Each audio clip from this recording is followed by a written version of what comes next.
Hi friends, ఈరోజు మనం వచ్చిన ఎగ్జాంపుల్ చూద్దాం చూడండి. సో మార్కెట్ ప్రైస్ అంటే డిస్కౌంట్ కి రిలేటెడ్ గా అడుగుతున్నాడమ్మా. సో దీని యొక్క సక్సెస్ వేలో రాస్తున్నాను, ఒకసారి చూడండి. సో మనకి ఇది కాస్ట్ ప్రైస్ అని చెప్తున్నాడు.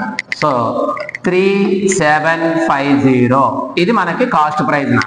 దీని మీద మనకి లాభం వచ్చింది అంటున్నాడు. 120% అని తీసుకుంటాం, ఎందుకంటే సెల్లింగ్ ప్రైస్ అనేది 120 అవుతుంది. సో దీంట్లో 120% వాల్యూ చేస్తున్నాను. సో దీన్ని సింప్లిఫై చేస్తే మనకు వచ్చేది ఓకే ఓవరాల్ సెల్లింగ్ ప్రైస్ వస్తుంది. మనకి డిస్కౌంట్ ఇచ్చాడు నాన్న. ఎంత పర్సెంటేజ్ డిస్కౌంట్ ఇచ్చాడు?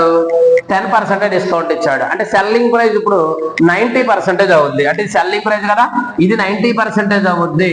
అంటే మనం కనుక్కోవాల్సింది 100% ఎంత అని కనుక్కోవాలి నాన్న. ఎందుకంటే సెల్లింగ్ డిస్కౌంట్ గురించి మాట్లాడుతున్నాను కాబట్టి మార్కెట్ ప్రైస్ 100 అవుద్ది. సో 100/90 రాస్తే సింప్లిఫై అయిపోతుందమ్మా. 100 క్యాన్సిల్, 0 క్యాన్సిల్.